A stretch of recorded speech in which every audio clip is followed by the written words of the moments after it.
The night sky over Earth looked calm, but inside the Deep Space Array 9 observatory, nothing felt calm at all. The giant radio dishes stood like silent guardians in the desert, listening to the universe. Dr. Ilara Wynne, the chief scientist, watched the monitors with tired eyes. She had been awake for 19 hours, and she did not expect anything unusual to happen. Signals from space were usually natural: star noise, magnetic storms, or the usual distant pulses. But then, something impossible appeared. A sharp beep echoed in the control room. A small red light blinked on the corner of the main screen. Ilara leaned forward. The frequency was strange. Too organized, too clean, almost shaped. She called out softly, "What are you?" Her team gathered around her, confused. The signal came in repeating loops, each one only a second long. At first, it sounded like random static. But Ilara's trained ears caught a pattern. Something inside the noise felt familiar, almost like a whisper of something human. "Amplify it," she ordered. The speakers buzzed, and suddenly a chilling tone filled the room. It was not natural. It was structured. Too structured. The junior analyst, Jonas, frowned. "This looks like code."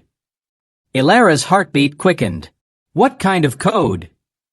Jonas's face turned pale. "Human DNA code." The room froze. For a moment, no one spoke. No one even breathed. The idea sounded insane. Human DNA inside a message coming from deep space? Impossible. Absurd. Yet the evidence was right in front of them. Ilara whispered, "Someone out there already knows we exist."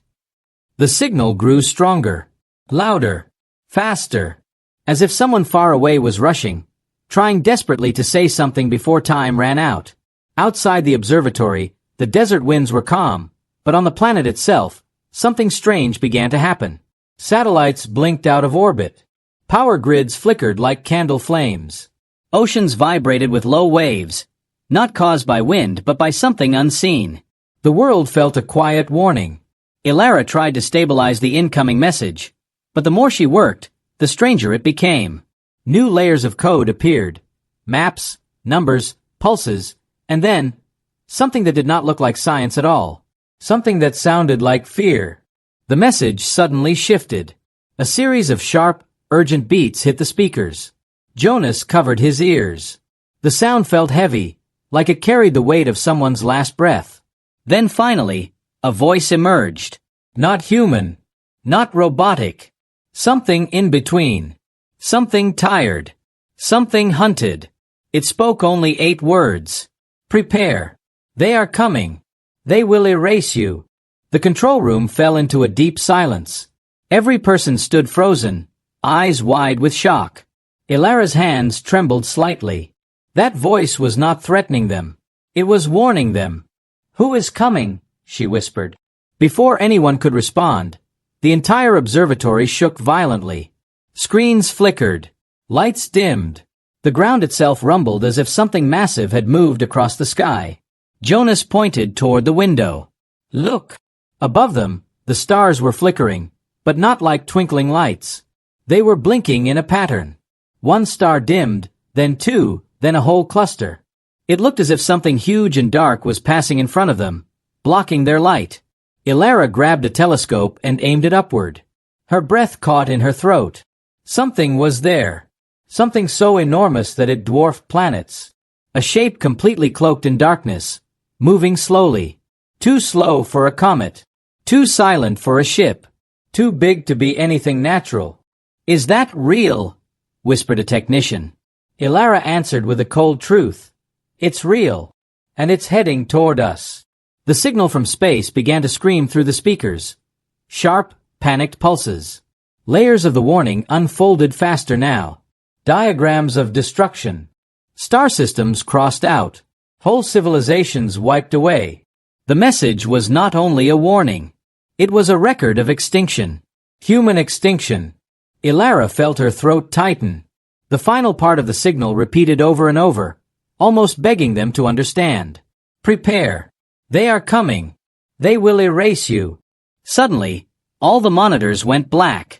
The room plunged into darkness for 5 long seconds. Then power returned, but only one screen lit up. It displayed a single image.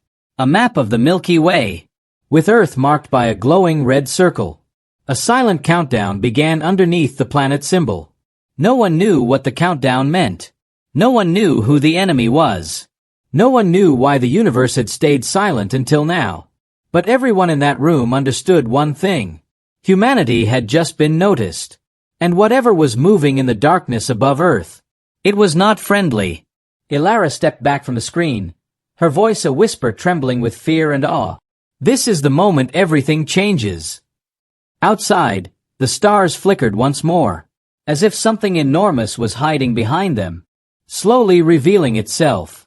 The next morning, the world was no longer the same. The strange signal had spread through every scientific network. Governments tried to hide it, but fear leaked faster than truth. People woke up to shaking news. Something unknown was coming toward Earth. Inside the United Nations Emergency Chamber, now renamed the Unity Vault, representatives from every country sat around a massive circular table. Soldiers guarded every door. Screens showed live footage from telescopes across the world. Dr. Ilara Wynne stood at the center, exhausted but alert. She replayed the message for the Council one more time. Prepare. They are coming. They will erase you. The room was filled with whispers, heavy breaths, and the cold feeling of helplessness. President Hale of the Western Alliance spoke first. Dr. Ilara, who sent this message? Ilara shook her head. We don't know their identity, but the voice, it came from a dying source. They were warning us, not threatening us. General Massoud from the Asian Defense Front leaned forward. And what about the object behind the stars? The thing causing the flicker? Ilara touched a remote. The central screen lit up, showing a dark shape hiding in space. No clear outline. No metal reflection. Just an enormous absence of light. This, she said, is not a natural object. It is cloaked. And it is as large as a small moon. A heavy silence swallowed the room. The South American scientist, Dr. Leona Ruiz, whispered, if something that size reaches Earth. General Massoud finished the sentence. Then our weapons are nothing. A representative slammed his fist on the table. We must talk to them. Send a message. Ilara shook her head sharply. We tried. No response. But something else happened last night. She turned the screen again. This time it showed thousands of silver specks moving around the dark object. They detached like seeds drifting from a giant tree. These are smaller ships, Ilara said, and they are spreading around Earth's orbit. Gasps echoed around the room. The ships formed a circle around the planet. Slow, careful, silent, like predators surrounding prey. The Unity Vault grew unbearably cold. President Hale finally broke the silence. Ladies and gentlemen, this is no time for politics. If we do not unite now, Earth will fall. For the first time in human history, every nation agreed. A single global force was formed that same hour. Project Defiance. Engineers, scientists, pilots, soldiers, anyone with skill, were pulled into this massive project. No flags. No borders. One planet. One mission. Ilara was appointed Chief Scientific Commander. She felt the weight instantly. Inside the underground Project Defiance hangar, thousands of people worked like a single organism. Screens flashed warnings. New satellites launched every hour. Magnetic field tests shook the walls. Ilara moved through the hangar with urgency. Jonas ran beside her, carrying tablets full of new data. Look, Jonas said, showing her a graph. The signal left behind a fragment we didn't decode. Ilara scanned it quickly. Her heart raced. This is magnetic mapping. Jonas nodded. Yes. It shows how the attackers move using gravity waves, but they weaken when exposed to strong magnetic fields. Ilara stopped walking. Wait, she whispered. Are you saying they have a weakness? Jonas nodded. A small one. But it's something. That single discovery changed everything. Orders echoed through the hangar. Engineers rushed to create generators capable of projecting magnetic shields across cities. If the alien ships attacked with gravitational pressure, as they seemed to do, these shields could protect Earth. For the first time since the warning message, people felt a small spark of hope. But that hope didn't last long. Satellites picked up sudden flashes above the atmosphere. The alien swarm had stopped moving, and now they were turning toward Earth. Project Defiance rushed into battle mode. Jets armed with electromagnetic missiles launched from hidden bases. Rail cannons rolled out from underground bunkers. General Massoud barked orders through the comms. Mag shields online. All cities on emergency mode. Across the globe, giant magnetic towers powered up. Blue light spread around cities as shields activated like glowing domes. Buzzing filled the air. Then the sky cracked open. Dozens of alien ships dropped from orbit in perfect formation. Their bodies were dark, smooth, silent. No engines, no lights, nothing familiar. They carried an unnatural stillness. One ship drifted over New York. Another over Karachi. Others hovered above Tokyo, Cairo, London, and Sao Paulo. People on the streets stared up in horror. The ships released no fire, no missiles, no beams. Instead, a silent wave rippled downward, gravity bending like liquid. Buildings bent as if made of clay. Streets curved. Cars lifted from the ground like feathers. People screamed. Ilara watched it all through the main Project Defiance screen. Her hands shook, but she forced her mind to stay focused. Activate the magnetic shields, now! Across every city, the blue domes brightened. The gravity wave hit the shields. The sound was thunder mixed with metal tearing apart. But the shields held. For the first time ever, humanity pushed back. The alien wave flickered and collapsed. The attackers hesitated. Something they had never seen before had happened. Their perfect weapon had failed. Ilara stared at the screen, her voice soft but powerful. They bleed. Jonas looked at her. Does that mean we can win? Ilara's eyes stayed on the sky, where alien ships shifted uncertainly. No, she said. It means they underestimated us. Above Earth, the massive cloaked megaship slowly moved again, reacting to the unexpected resistance. Humanity had survived the first strike. But a darker storm was coming. The world had only minutes to breathe after surviving the first attack. Smoke still rose from damaged buildings. Sirens echoed across cities. People hid in shelters, waiting for what would happen next. But inside Project Defiance headquarters, Dr. Ilara Wynn stood like a wall against fear. She stared at the holographic map showing alien ships above every major city. They were not moving. They were waiting, observing Earth's new defense. They are studying us, Ilara whispered. General Massoud folded his arms. They didn't expect the mag shields. Now they will respond. Ilara nodded. They always adapt. This is far from over. Jonas rushed toward them with new data. Dr. Ilara, look at this. The alien ships are charging energy again, but the pattern is different from before. Ilara scanned the readings. A cold chill ran down her spine. They are preparing a second wave, she said, stronger than the first one. General Massoud didn't waste a second. Prepare all air units. Railgun teams, stand by. Across the world, jets powered by fusion engines launched into the sky. Magnetic rail cannons rose from underground silos, pointing upward like silent metal giants. The sky darkened. Clouds twisted as if something invisible pressed against them. A humming sound filled the atmosphere. Deep, cold, and unnatural. Then the alien ships attacked. This time, the gravity waves were sharper. They moved like blades of pressure slicing through the sky. Buildings shook. Streets cracked. Entire bridges bent like rubber. Mag shields began to hum at maximum power. Blue light surged across cities. Sparks jumped between shield towers. Inside headquarters, Jonas shouted, shields holding at 72%. They can't last long. General Massoud gave the order. All aircraft engage.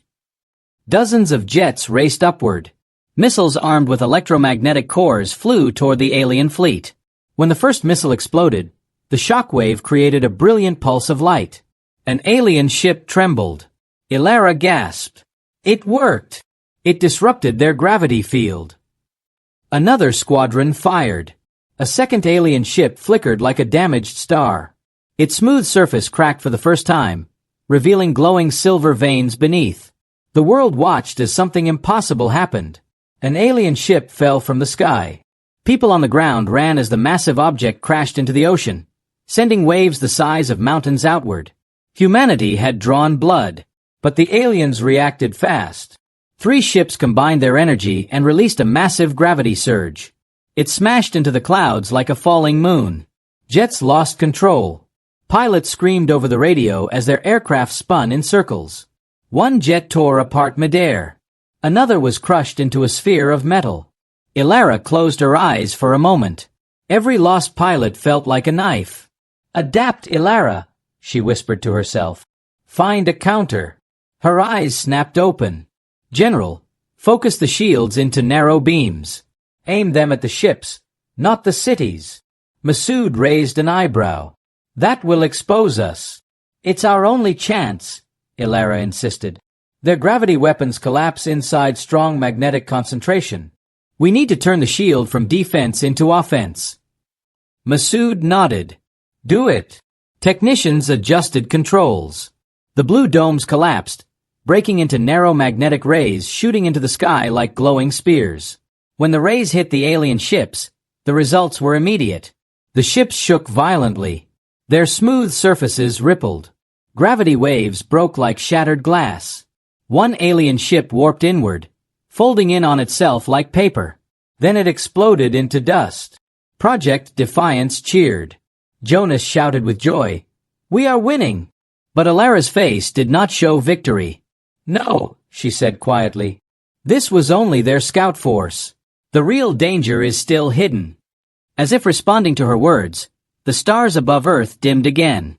A massive shadow moved behind the clouds of space. The cloaked megaship, larger than any human structure ever built, began to reveal its shape. Its outline slowly came into focus. Black metal, curved like a crescent moon, covered in unknown symbols. Jonas stared at it in pure terror. That is not a ship. It's a floating fortress." Ilara felt a heavy ache in her chest. This is the true enemy. The megaship opened several bays on its underside. Light poured out like glowing rivers. Something inside was moving. A deep sound, like the roar of a dying star, vibrated across the atmosphere. The alien fleet suddenly stopped fighting. Every small ship froze in place. Then they turned upward, waiting. General Masood whispered, "What are they doing?" Ilara answered with dread in her voice. "They are waiting for new orders." The megaship unleashed a beam, not toward the cities, but into space. The beam carried a message, loud, cold, and filled with power. The ground shook as the signal passed through Earth's atmosphere. Jonas listened in horror. "Dr. Ilara, the message translates to something simple." Ilara swallowed hard. "What does it say?" Jonas looked at her with fear in his eyes. "It says, resistance detected. Send the invasion corps." The entire world fell silent.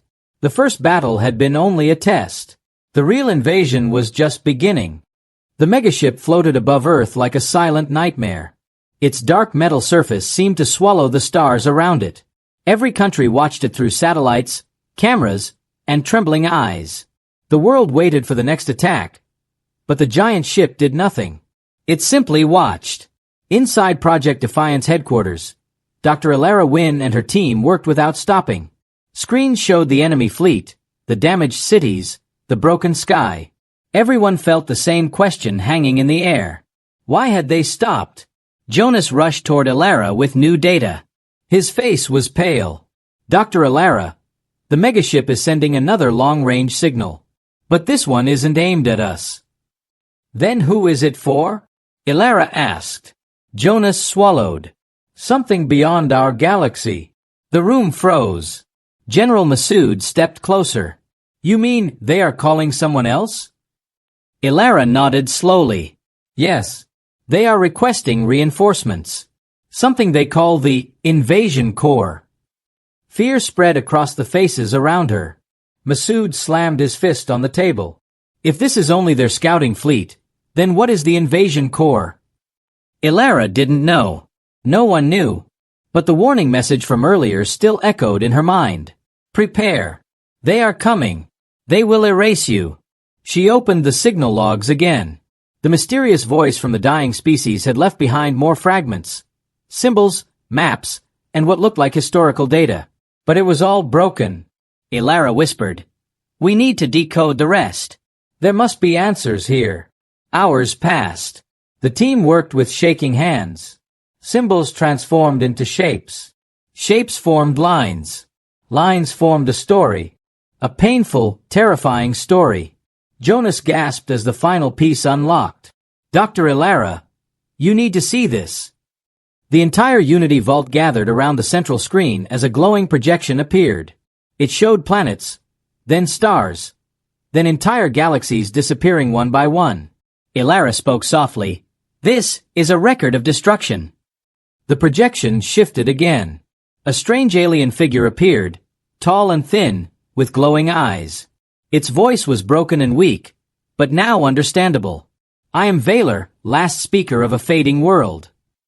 Everyone leaned closer. Our race watched the rise of a great empire, the recording continued. An empire that does not conquer, but erases. They believe advanced civilizations must not exist. They fear minds that might challenge their rule. Jonas whispered. He's talking about the enemy. The hologram continued. The Oblivion Empire destroyed us when we reached the 5th level of knowledge. They destroy all who advance too far. They are the universe's shadow, removing every light that grows too bright. Ilara's heart pounded. 5th level, she whispered. We reached that when we created faster-than-light physics. General Masood's voice trembled with anger. So Earth was added to their list, just because we began to advance? The recording played the next message. If you are hearing this, your world is now marked. They will erase your species, as they erased ours. We send this warning in hope that someone somewhere will survive. The screen flickered. The alien's voice grew weaker. They fear only one thing: unified resistance. Fight as one world, or fall as many. We failed. Do not fail as we did. The hologram vanished. Silence covered the room like a blanket of ice. The first truth had revealed itself. The Oblivion Empire was not attacking Earth randomly. They were eliminating potential rivals.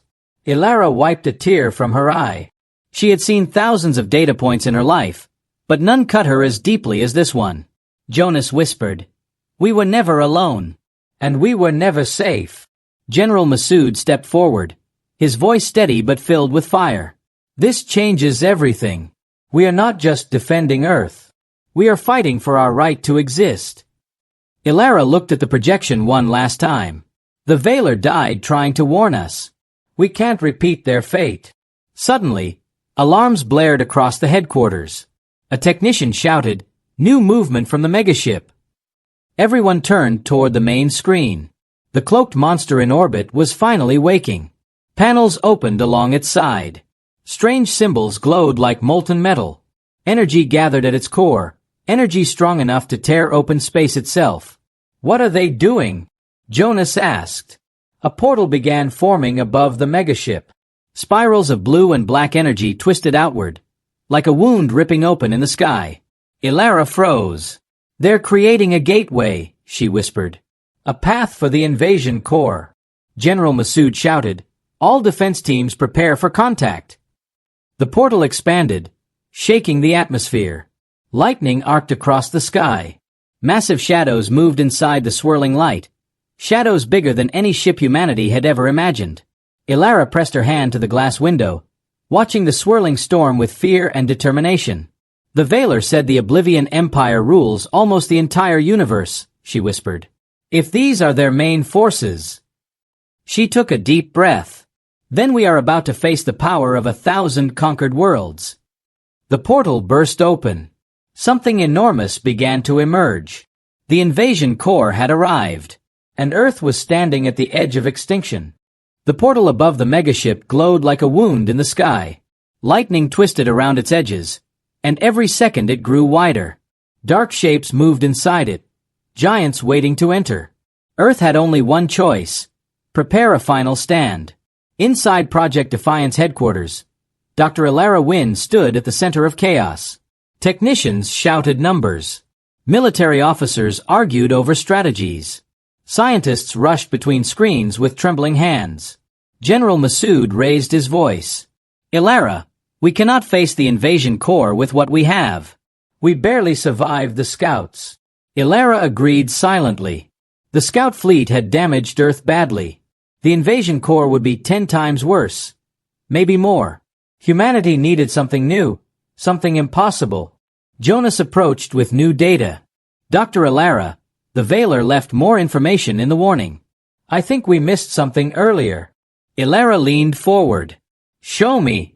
Jonas tapped a sequence. The holographic screen filled with unfamiliar symbols, then slowly translated into a clear message. Their gravity weapons collapse inside magnetic tunnels. Use this to strike at their heart. Ilara repeated the words softly. Magnetic tunnels? Then everything connected in her mind. Railguns used magnetic force. FTL physics used magnetic compression. Earth's shield system used magnetic projection. She turned sharply. What if we use these magnetic principles, not only for defense, but to travel? General Massoud frowned. Travel where? Ilara pointed at the portal on the screen. Into their territory. Straight to the controlling fleet. Massoud stared at her as if she had gone mad. You want us to attack them? In their space. Ilara stepped closer. If we do nothing, they will overwhelm us. But if we strike before the full invasion corps arrives, maybe we can stop their communication network. Maybe we can push them back. Jonas added, the Veiler said the Empire fears only one thing, united resistance. If we show them we can hit back, they will hesitate. Massoud rubbed his forehead. We don't even have a ship capable of such travel. Ilara's voice hardened. Then we build one. The room fell silent. And then Massoud nodded. Project Defiance will do it. Within hours, Earth's greatest engineers, pilots, physicists, and specialists gathered in the underground hangar. The atmosphere felt like a heartbeat made of metal and fire. Everyone knew this mission wasn't just difficult, it was almost suicidal. A giant skeleton of a ship stood in the middle of the hangar. It had been a prototype, never tested, never completed. It was long, sharp, and built for speed. A perfect base. Ilara read the name carved into the incomplete hull. Spear-class prototype 01. She whispered, not anymore. Then she spoke louder. We will call it the Guardian Spear. Jonas smiled weakly. A ship to guard Earth. By attacking the enemy. Work began immediately. Teams installed massive magnetic coils along the ship's spine. Others built engines capable of bending space for short bursts. Engineers connected energy cores made from Earth's most powerful reactors. Every corner of the hangar vibrated with purpose. General Massoud walked alongside Ilara. How long will it take? Ilara checked the digital clock. We have maybe 30 hours before the portal stabilizes. After that, the invasion corps will fully arrive. Massoud sighed. 30 hours to build a miracle. Night passed into day. No one slept. Machines hissed and sparks flew. The Guardian Spear started to look whole. Deadly, elegant, and desperate. But the enemy didn't wait. The megaship began charging a weapon. Dark energy swirled at its center like a storm hungry for destruction. A deep vibration shook the ground. Jonas ran into the hangar. Ilara! The megaship is preparing a planetary strike. It could hit any city. Ilara clenched her fists. The pressure increased. Time was running out. Double the workforce, she said. This ship must launch before that weapon fires. Teams rushed. Sweat poured down faces. Bolts were tightened. Panels welded. Engines connected. Finally, the Guardian Spear stood complete. A long silver body with magnetic rings glowing blue. A pointed front shape to cut through magnetic tunnels. Dark armor plates to survive enemy fire.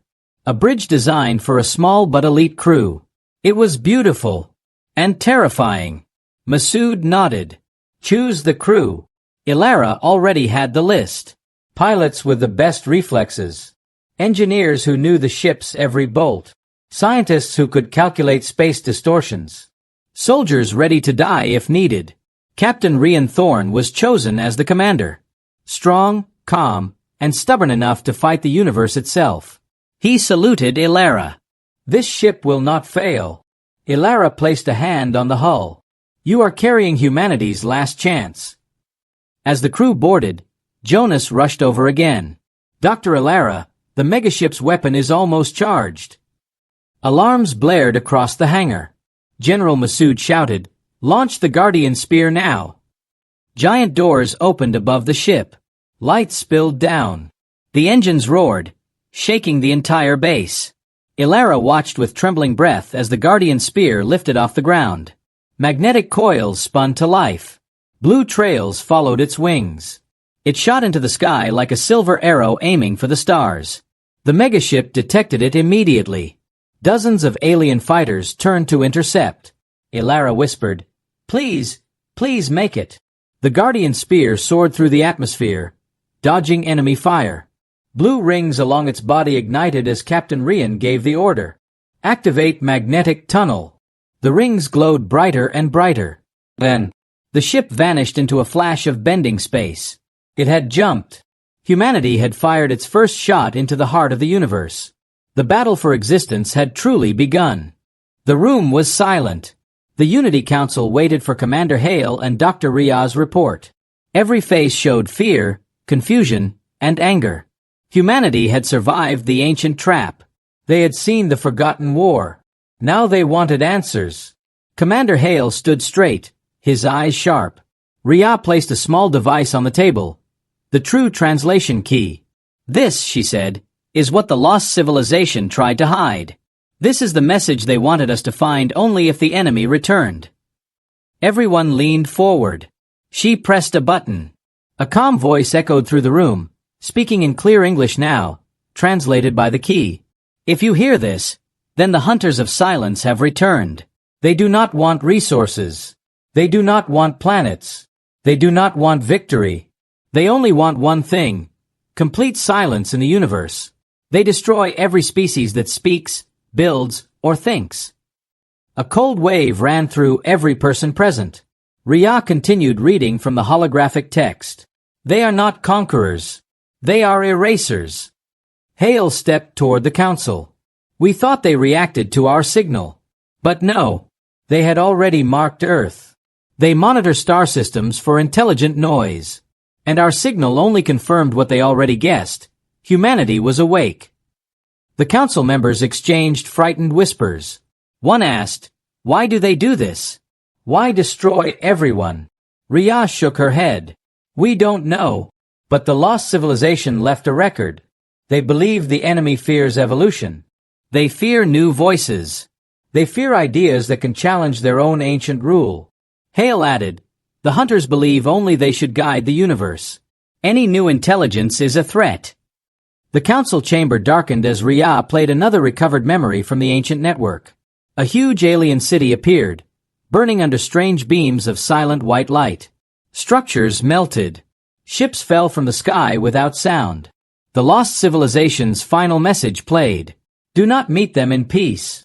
They do not understand peace. They do not understand talks. They understand only silence. If they reach you, run, fight, hide. But do not try to speak with them." The recording ended. No one moved. The enemy fleet drifted quietly between stars. Their ships were shaped like long, black spears. They produced no heat, no signal, and no sound. They almost looked like part of space itself. Inside one ship, a figure stood in a chamber filled with glowing symbols. Its form was tall, with long limbs and eyes like empty darkness. It observed a giant star map. The Earth system glowed red. A second figure entered. "The new species has responded to the signal," it said in a whispered tone. The first figure nodded. "They are loud. Their world shines with activity.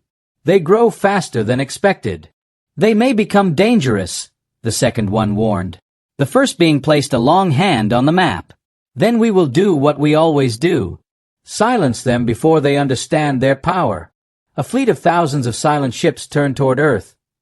General Torres slammed a fist on the table. We cannot fight beings that destroyed empires older than our entire history. Hale didn't blink. We have no choice. Running will not save us. They track thought, communication, technology. If we stop growing, we die. If we grow too much, we die. There is no middle. Riya said softly, the lost civilization did not die for nothing. They tried to warn us. Maybe they also left something else. Something we can use. Everyone looked at her. She brought up a map of the hidden ruins found earlier. One area was sealed. We never opened it. Not yet. Hale nodded. If there is any weapon, any defense, any knowledge, it will be there. Torres frowned. And if it is another trap? Hale replied. Then we die sooner. Riya added. But if it is hope, even a small one, then humanity gets a chance. The council agreed. A mission was approved immediately that a fast transport ship raced back to the planet where the warning was found. Hale, Riya, Torres, and a small team descended into the cold ruins. The main chamber was silent and dark, but the sealed door stood ahead like a giant metal wall. Riya held the translation key close. The device glowed. The door slowly opened. Inside they found a massive sphere, floating above a platform, surrounded by ancient writing. Hale stepped closer. What is this? Riya's eyes widened. It is not a weapon. It is something else. Something bigger. Torres whispered. Say it clearly. Riya inhaled. This is a star core engine. The lost civilization tried to build a way to bend space around entire planets, to hide them from the hunters. Hale stared in shock. They wanted to move their whole world? No, Riya corrected softly. They wanted to erase themselves from the enemy's detection forever. Torres pointed at the sphere. Can we use it? Riya looked unsure. We can try. But if we fail, we might destroy our own sun. Silence fell. Hale stepped forward. We try. Because the enemy is coming. And we have only one chance. Far above them, unseen in the dark of space, thousands of silent ships moved closer to the solar system. Humanity had awakened the universe. And now the universe was coming. Darkness covered the ancient chamber. The star core engine floated quietly, glowing with soft blue light. It looked peaceful, but every person in the room felt the danger inside it. This was not a simple machine. It held the power to change the fate of an entire world, or destroy it completely. Commander Hale walked around the sphere. His steps echoed in the empty hall. General Torres watched the readings on her device. Energy levels are rising. This thing is alive. It reacts to us. Dr. Riya looked more serious than ever. The lost civilization stopped using weapons. They used knowledge. They used science. They tried to hide from the hunters, not to fight. Hale stopped. So we have three choices now. Riya nodded. Fight, hide, or vanish. Torres stepped forward. We have ships. We have new weapons. We have unity. Humans fight back when pushed. It's what we do. Riya shook her head. The hunters erased entire star empires. They fight without sound, without warning. They control gravity, space, energy. They don't fear us. But we can still try, Torres said. We cannot run forever. Hale looked at her. A fight means billions could die before Earth even understands what is happening. Silence filled the room. Riya pointed to the glowing sphere. The star core engine can bend space. If we learn to start it, we can pull Earth out of the hunter's detection path. They will pass by us, Torres replied, or it will tear the planet apart. Yes, Riya said softly. One mistake, and the sun collapses. We all die instantly. Hale moved closer to the sphere. But if it works, humanity becomes invisible. Riya nodded. We get time to grow. Time to learn. Time to build something that can challenge them in the future. Hale hesitated before speaking. There is something else, he said. A fourth chamber in the ruins. Locked behind heavy seals.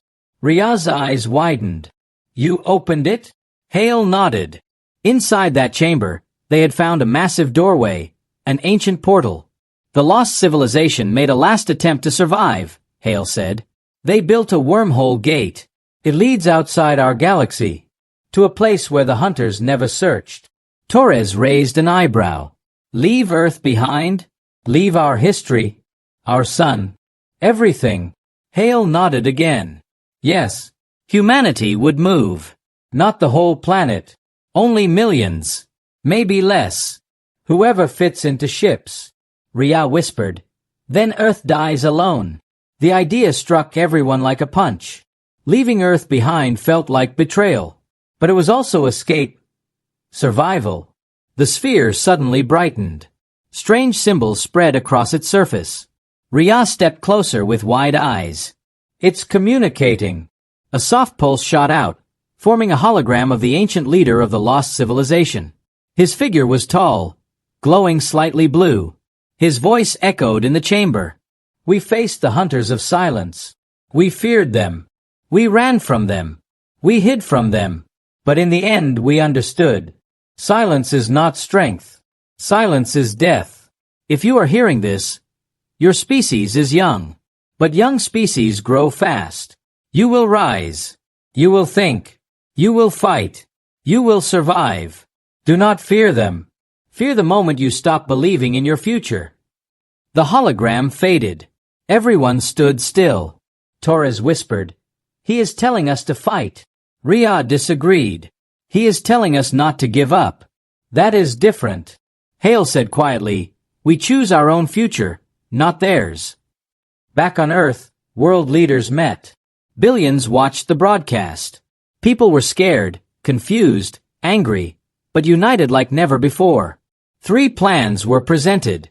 Operation Dawn Strike. Build the largest space defense in history and prepare for a direct battle. Project Ghostlight. Activate the star core engine and hide Earth by bending space around the solar system. Exodus Horizon. Open the ancient wormhole gate and move millions to a new galaxy. Each choice had a heavy cost. Protests spread across cities. Some wanted to fight. Some wanted to hide. Some wanted to leave. No one knew what the right path was and the depth of space. Far beyond Pluto, the hunters of silence entered the solar system. Thousands of black spear-like ships moved without making any signal. Their leader observed Earth's bright blue glow. They speak too loudly, he whispered. They must be silenced. The fleet accelerated. Time was running out and the ruins. Hale stood before the sphere. Riya and Torres waited for his decision. The world waited too. If he chose wrong, everything ended. Hale placed his hand on the star core engine. Its surface warmed under his touch. He spoke slowly. Humanity does not run. But humanity also does not walk blindly into death. We choose the path that gives us a chance to survive, and a chance to rise. Riya looked at him. Which path is that? Hale finally answered. We use the star core engine. We hide Earth, but only long enough to learn how to win. Torres nodded. A silent shield before a loud storm. Riya activated the main panel. Once we start it, there is no turning back. The chamber shook. The sphere began to spin. The sun trembled, and humanity stepped into the unknown.